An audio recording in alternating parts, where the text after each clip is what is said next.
And welcome into officially day one of the Felisha Legette-Jack era. Brian Higgins and the new coach of Syracuse women's basketball, Felisha Legette-Jack. And how do you like the sound of that here on day one on campus and ready to roll? I'm so blessed. To God be the glory. You know, it's just such an emotional, exciting, surreal feeling right now. And, you know, you can't catapult your emotions into a word.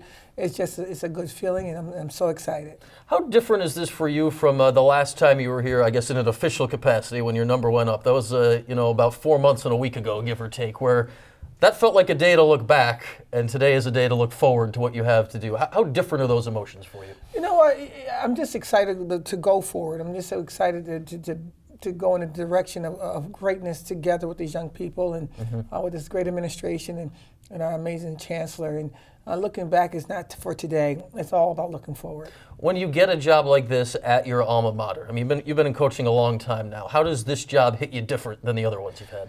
You know, whenever I'm at my institution, I wear the school colors of that school, and no school brought orange into my path. And a few days ago, I put on an orange Syracuse shirt, and it just, brought me to emotion because we've done so much as a student and an athlete, and also an assistant coach for 7 years here. And it just, when I looked in the mirror and saw that Syracuse across my chest again, it was like, oh yeah, it's on and popping. Did you save any of the vintage gear? Do you got any of that from back in the day to put back on? I just can't put it on right now, but that's another show, all right? Vintage is in. She's got the good stuff. I just got to be able to fit it again. Well, we'll work on that. All right. She's got the good stuff from back in the day. So yes, here you are back here. And now that this is your fourth go as a head coach, what do you know about the early days, the early weeks of what you have to do kind of early on to get a jump on things? You know what, you gotta definitely assess the young people that's going to be with you, and then you got to get a staff that can surround these young people and give them what they need to enhance them and help them move forward. And so my next line of defense is find a staff that's going to really support what we're trying to do here.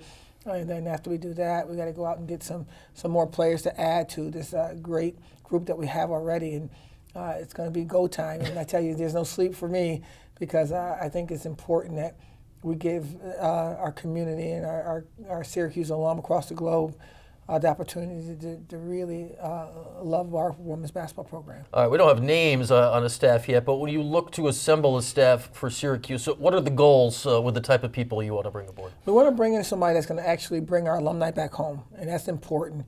We're going to need to bring someone that's going to take care of our guard play, because that's not my expertise. I'm a post coach, and everything that they need to do is make certain they look once, twice, 17 times for the bigs. And this has been a team that was guard oriented, and we're going to love that. We're going to hire people that way, but I certainly want to bring somebody in that really understands that the foundation of any house is built from the inside out. And so we're going to really find someone that's going to help us with our bigs too, but also they have some recruiting expertise and understand that, I'm come from, we're another institution where I brought in kids from all over the world, and I love the foreign player as well. And we want to get the locals, we want to get the New York State kids for sure. If they're not ready to come, we certainly want to go all over the world. Now I have an opportunity, budget-wise, the name brand, to bring those kids from all over the world. And so we certainly want to do it from America, but we're not waiting. So if they're not ready, we're going to bring them in from somewhere. Well, you know that as an ACC coach now, your reach is different when you're looking at players. What is the kind of caliber of player you think you need to bring in to compete in the ACC? First, it's not about the game part of it. It's about the cab. It's about character first. You're going to love putting Syracuse across your chest. It's going to make you feel like I felt a few days ago when I put it on. It's going to be an everyday thing. You're going to really honor the fact that you come to Syracuse. This is a great institution. It's a great city. It's a great university. And in academics, you're going to really have to uphold your standard academically, and which is give us your best effort. If you're going to take academics for granted, I'm not the coach for you. In basketball, we're pretty good at what we do as far as coaching and getting you prepared. The basketball piece is the display of not winning basketballs or championships. The basketball piece is going to be the display of your story and what you're trying to communicate about yourself and about your team. And our culture is going to be built on the defensive side of the ball. We're going to defend like none other. And that's important because you're not just going to take away what we think that we deserve and earned.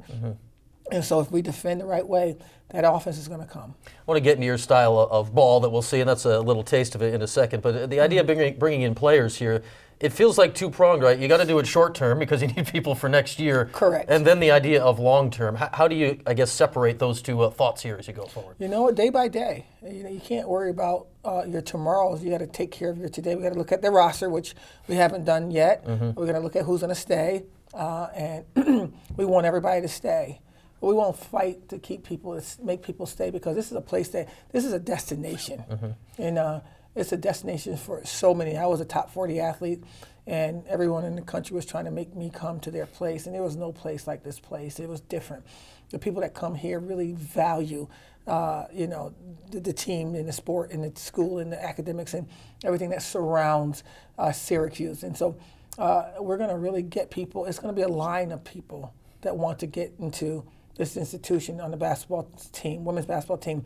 My hope is that they all stay, and we really want them, because once you stay and you make that commitment, you're gonna really, really, really appreciate the alumni base of this place once you graduate. I know I have, and it's evident as they said my name and the litany of people who plastered all over social media about she's coming home, and I want them to have that experience and that joy.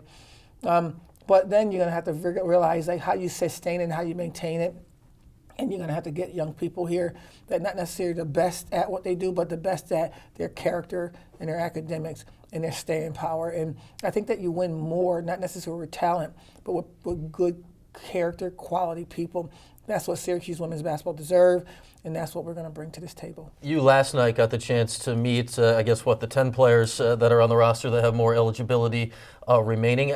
What's a first meeting like that like? I mean, when you're at Buffalo, it's all players you brought on, and this is people that played for a different coach, and you're a new coach that's saying hello for the first time. Well, immediately I love them. And immediately they're my family. Immediately they're my players, and because that's what we do, and for two reasons. One, I'm alumni of this university. They already became my sisters when they said yes to any coach that was here prior to me. Second is, that's my personality. Where if I know you and you're part of something, we're part of it together. And it felt that way. They got in. They were we're doing like TikTok moves. And they were doing something. I was trying to sneak in there. They're like, not yet, no, not yet. I'm like, well, I can dance. And they're no. And so we were kind of jiving with each other from the start. And last night's meeting supposed to have been, a 30-minute meeting. It's just a hug and to let them know I'm here and I'm supportive for them. It ended up lasting an hour and a half, and two of the young ladies stayed all the way for another half an hour to walk me around this place. So I think they can see and sense the personality I have. And, I had a poem when I first started with coaching, and I don't even know who wrote it. It said, "Come to the edge. Why should I trust you? Come to the edge, but I'm afraid." And the poem says, "Come to the edge, come to the edge." And they came to the edge, and she pushed them, and they flew. And that's what we're at right now. I'm asking them to come to the edge and not trust me, but give me an opportunity to show them who I am. And if you allow me to be in your space for a season or two, whatever, I will push you, and you will find your wings and you will fly. I don't know if it's in your contract, Felisha. TikTok's actually required now of all head coaches. I got my moves. They wouldn't let me in. I'm like, I got some stuff that they said, "Coach, you know what? The only time you're gonna dance is when we raise a banner." And I said, "All right, I can do that too." All right, so we'll see him later, right? The other thing required of coaches now is that you got to find your way around the transfer portal. It's necessary these days. There were more than 750 from around the country in the portal as of yesterday. How do you approach the idea of that as a head coach? Well, that's going to be my assistants when I hire some, but I'm getting so many phone calls right now from young people that they're recruiting me. It's not because of me, it's the name Syracuse, and some people like this crazy personality I have, and they think that I can help them grow into something else. And so I'm right now fielding calls from young people that have been in the portal who are saying that they're interested in being a part of our program. So I got to get a staff here, and I spoke with my boss, and he said that we're going to get that done as soon as we can. And once we get that done, I get more hands on the table. But in the meantime, I'm looking for bigs. I need, no matter what, we got to get 2 6'5", 6'4" kids in here that can go up against some teams that's, I think 2 of them was in the Elite Eight, 3 were in the Elite Eight in ACC. So this conference is tough. Yeah, I'm tough, but I need some players that's going to be tougher. We got a few here. We need some more. Yeah, tall helps in this Yes. game. That's for Yes, darn sir. sure. All right, so Felisha, this is your 4th head coaching job. You kind of got it going at Hofstra. I don't think Indiana ended the way you would have liked, and then the last 10 years at Buffalo, you've built that into a strong program. So your second go at it in a power league. What do you know now that you didn't know then when you were at Indiana? Well, I've been in the power league most of my career, and I knew everything at Indiana. I didn't win basketball games, and I never lost. I never let our players feel that you lose. Because you're fired doesn't mean you're a loser. Mm-hmm. It means that you didn't let somebody get what they want out of that was your boss. You win or you learn, or sometimes you win and you learn. I tied the most wins in the history of the program. No one seems to talk about that. My 3rd year there, and no matter how bad it got at Indiana, we still averaged 3,500 fans, and I still graduated kids in 100% and over 3.2 GPA. I don't think I lost. I think I've learned, and I've learned wherever I've been. I'm a ferocious learner. Anyone can help us. At Buffalo, my first championship, the janitor, her name is Miss Sheila.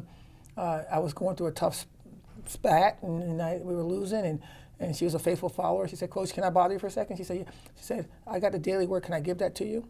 I said, "I'd love that." And she also came in and gave me some books and some movies that she suggested that we watch, and we won the MAC championship. And I bought her. We won the ring, and I got her one.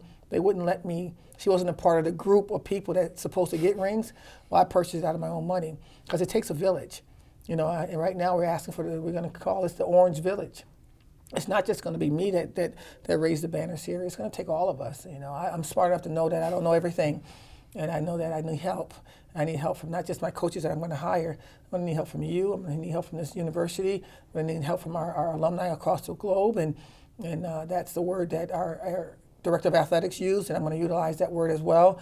If we all come together, we all can be the foundation of what's going to happen here. And when I get there and we get there and also get there, we'll celebrate as the Orange do together. All right, Felisha, let's wrap up on this idea. You mentioned you're coming home. You're an alum from here. You're literally coming home. We don't have to throw something that far to hit. 10 minutes away. Exactly. We can walk there and be done Yes, with sir. here in the time of this conversation. What does that mean to you? I mean, this is where you grew up. This literally is home. You got childhood friends, family. I mean, they're still here. How can that help you? Oh, it's this city has been broken, and it's a cry for help right now. And I see so many things that are happening in our city wasn't happening when I was here, as assistant coach as well as a student athlete. I remember leaving Marshall Street at 1 o'clock in the morning and jogging home, and feeling safe.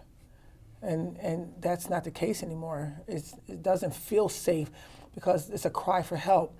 And I'm hoping that me coming home is going to show my family, my friends, and people that live in the neighborhoods where I came from, and that's West Hill area, that's Liverpool, that's Syracuse, that hope is here. Hope is evident in me arriving back home. I did the work. It took me 22 years to get back here, and I'm here to say that if you stay strong enough, if you have faith long enough, we can become a stronger city, we can become a stronger community, and we don't have to punch, and we don't have to shoot, and we don't have to fight. We just got to evolve and trust the process. I think winning is easy. I think the process is what's difficult. And so my hope is that me coming home, that people can look at me and say, this is the part of the process that I needed to see so that I can also become.